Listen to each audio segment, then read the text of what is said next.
এবার আমরা উপপাদ্য বা থিওরেম 35 নিয়ে আলোচনা করব। উপপাদ্যটি হলো একই বৃত্তাংশস্থ সকল বৃত্তস্থ কোণের মান সমান। এই থিওরেম বা উপপাদ্যটি আলোচনার পূর্বে আমরা একটি নোট পড়ে নেব, যার ফলে তোমরা এই উপপাদ্যটি আরো ভালোভাবে বুঝতে পারবে। নোট: আমরা প্রথমে একটি বৃত্ত অঙ্কন করলাম, যার কেন্দ্র হচ্ছে ও। এবার এই বৃত্তের উপর আমি একটি বৃত্তচাপ অঙ্কন করব। তোমরা জানো বৃত্তচাপ অঙ্কন করার জন্য আমরা তিনটে বিন্দু নেব। প্রথম বিন্দুটির নাম দিলাম এ, দ্বিতীয় বিন্দুটির নাম দিলাম পি, তৃতীয় বিন্দুটির নাম দিলাম বি।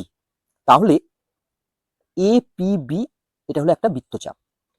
এরপর আমরা ও এ আর ও বি যোগ করলাম। তাহলে আমরা বলতে পারবো এ পি বি বৃত্তচাপে কেন্দ্রস্থ কোণ হলো এ ও বি।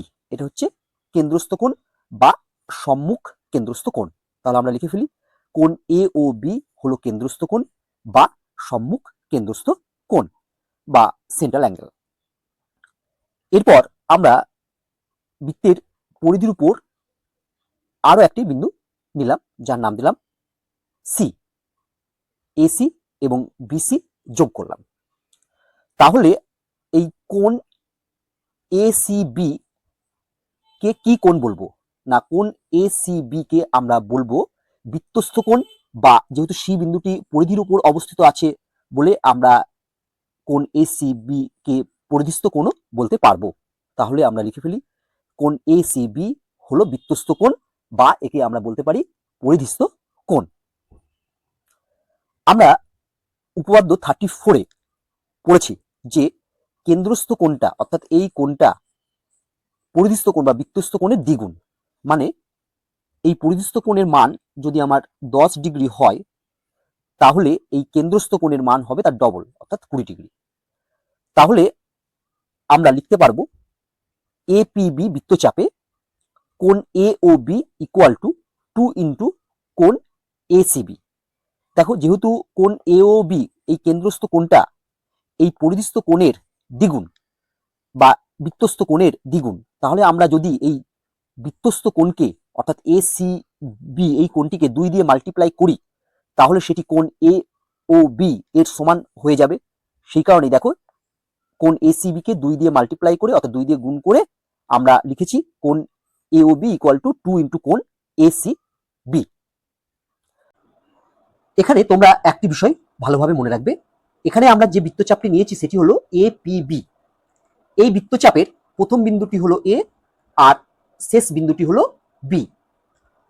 আমরা এই বৃত্তচাপের ওপর যে সকল কেন্দ্রস্থ কোণ এবং পরিধিস্থ কোণ নেব, সেগুলো অবশ্যই শুরু হবে এই এ এবং বি এই দুটি বিন্দুর যে কোনো একটি দিয়ে আর শেষ হবে অপরটি দিয়ে। দেখো, এখানে এপিবি বৃত্তচাপে কেন্দ্রস্থ কোণ হচ্ছে এ ও বি। দেখো, এই এ ও বি কোণটি এ দিয়ে শুরু হয়েছে আর বি দিয়ে শেষ হয়েছে। আবার দেখো, এপিবি বৃত্তচাপে বৃত্তস্থ কোণ হচ্ছে এসিবি। এই এসিবি কোণটিও দেখো এ দিয়ে শুরু হয়েছে আর বি দিয়ে শেষ হয়েছে। বা তুমি বলতে পারতে যে এপিবি বৃত্তচাপে বৃত্তস্থ কোণ হচ্ছে বিসিএ। সেক্ষেত্রে দেখো এই কোণটি বি দিয়ে শুরু হতো, এ দিয়ে শেষ হতো। যদি কোনো বৃত্তচাপে কেন্দ্রস্থ কোণ এবং পরিধিস্থ কোণ উভয় ওই বৃত্তচাপের প্রথম এবং শেষ বিন্দু দুটোর যে কোনো একটি দিয়ে শুরু হয় অপরটি দিয়ে শেষ হয়, সেক্ষেত্রেই আমরা বলতে পারবো যে কেন্দ্রস্থ কোণটা হলো পরিধিস্থ কোণের দ্বিগুণ, অন্যথায় কিন্তু এটা বলা যাবে না। চলো এবার আমরা উপপাদ্য 35 নিয়ে আলোচনা করব। প্রথমে আমরা বিবৃতি বা স্টেটমেন্টটি লিখে ফেলব, অর্থাৎ যে প্রশ্নটি দেওয়া ছিল সেটি।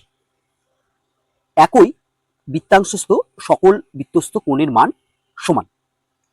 অর্থাৎ বলতে চাইছে যে একটি বৃত্তের উপর একই বৃত্তচাপে যে সমস্ত বৃত্তস্থ কোণ বা পরিধিস্থ কোণ অঙ্কন করা যাবে তাদের সকলের মান সমান হবে। আমরা এই বিবৃতির উপর ভিত্তি করে চিত্রটি অঙ্কন করব। মনে রাখবে, চিত্র তোমাদের প্রথমেই অঙ্কন করতে হবে। চিত্র অঙ্কন না করলে তোমরা উপপাদ্য লেখার জন্য কোনো নাম্বার পাবে না। প্রথমে আমরা ও কেন্দ্রে একটি বৃত্ত অঙ্কন করলাম। এরপর আমরা একটি বৃত্তচাপ অঙ্কন করব। তার জন্য আমরা বৃত্তের পরিধির উপর 3টি বিন্দু নিলাম, এ, পি এবং বি। তাহলে এই এ, পি, বি হলো একটি বৃত্তচাপ।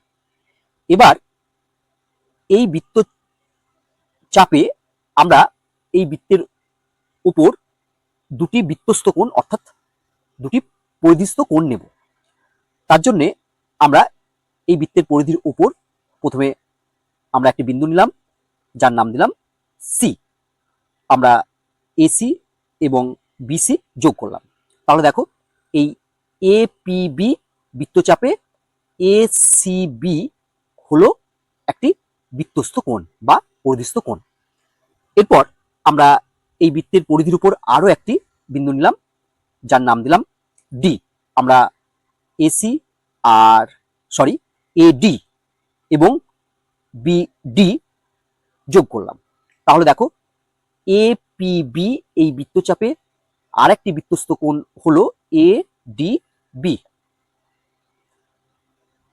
এবার আমরা এই যে চিত্র অঙ্কন করলাম সেটি লিখে ফেলব।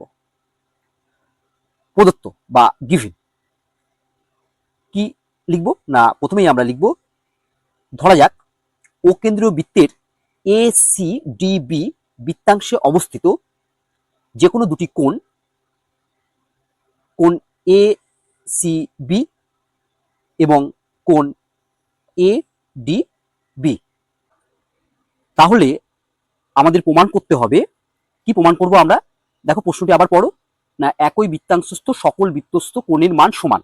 তাহলে আমরা এখানে যে দুটি বৃত্তস্থ কোণ পেয়েছি তাদের মান সমান আমরা প্রমাণ করব। অর্থাৎ প্রমাণ করব কোণ এসিবি ইকুয়াল টু কোণ এডিবি। তাহলে প্রমাণ করতে হবে এসিডিবি বৃত্তাংশস্থ সকল কোণের মান সমান। অর্থাৎ এই এসিডিবি এই বৃত্তাংশে যে সকল কোণ অবস্থিত তাদের সকলের মান সমান হবে। যেহেতু আমরা এই বৃত্তাংশে দুটো কোণ নিয়েছি, একটি হচ্ছে এসিবি এবং আরেকটি হচ্ছে এডিবি, তাহলে আমরা প্রমাণ করব এই দুটো কোণ সমান। অর্থাৎ কোণ এসিবি ইকুয়াল টু কোণ এডিবি। তাহলে এই দুটো কোণ সমান প্রমাণ করতে পারলেই আমাদের উপপাদ্যটি প্রমাণ হয়ে যাবে। এরপর আমরা অঙ্কন করব। কি অঙ্কন করব? দেখো এই যে কেন্দ্র ও এর সঙ্গে একবার এ বিন্দুটি যোগ করব, আর একবার কেন্দ্র ও এর সঙ্গে বি বিন্দুটি যোগ করব। তাহলে আমরা ও এ আর ও বি যোগ করলাম। তাহলে লিখে ফেলি, অঙ্কন ও কমা এ এবং ও কমা বি যুক্ত করা হলো। এরপর আমরা প্রুফ করব, অর্থাৎ প্রমাণ। আমরা প্রথমে চিত্রটি আবার অঙ্কন করে ফেললাম। দেখো আমরা লিখতে পারি এপিবি বৃত্তচাপে কোণ এ ও বি কেন্দ্রস্থ কোণ। দেখো এপিবি বৃত্তচাপে কোণ এ ও বি হচ্ছে আমার কেন্দ্রস্থ কোণ এবং কোণ এসিবি বৃত্তস্থ কোণ। দেখো এপিবি বৃত্তচাপে কোণ এসিবি হচ্ছে বৃত্তস্থ কোণ। আমরা জানি যে কেন্দ্রস্থ কোণ বৃত্তস্থ কোণের দ্বিগুণ, অর্থাৎ এখানে কেন্দ্রস্থ কোণ হচ্ছে এ ও বি হবে বৃত্তস্থ কোণ এসিবি এর দ্বিগুণ। তাহলে আমরা যদি এই বৃত্তস্থ কোণ এসিবি কে 2 দিয়ে গুণ করি তাহলে সেটি কেন্দ্রস্থ কোণ এ ও বি এর সঙ্গে সমান হয়ে যাবে। তাহলে আমরা লিখব অতএব কোণ এ ও বি ইকুয়াল টু 2 ইন্টু কোণ এসিবি। এটাকে আমরা 1 নং নাম দিলাম। আবার এপিবি বৃত্তচাপে কোণ এ ও বি কেন্দ্রস্থ কোণ এবং কোণ এডিবি, দেখো চিত্রে কোণ এডিবি বৃত্তস্থ কোণ। তাহলে এপিবি বৃত্তচাপে এ ও বি হচ্ছে কেন্দ্রস্থ কোণ এবং এডিবি হচ্ছে বৃত্তস্থ কোণ। তাহলে এক্ষেত্রেও আমরা যদি এই বৃত্তস্থ কোণ এডিবি কে 2 দিয়ে গুণ করি তাহলে সেটি কেন্দ্রস্থ কোণ এ ও বি এর সঙ্গে সমান হয়ে যাবে। তাহলে আমরা লিখতে পারবো অতএব কোণ এ ও বি ইকুয়াল টু 2 ইন্টু কোণ এডিবি। এটাকে আমরা 2 নাম্বার নাম দিলাম।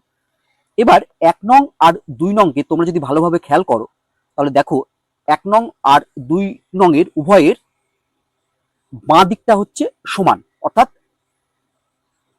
লেফট হ্যান্ড সাইডটি সেম। তাহলে আমরা 1 নং এবং 2 নং থেকে লিখতে পারবো যে ডান দিকটাও সেম হবে।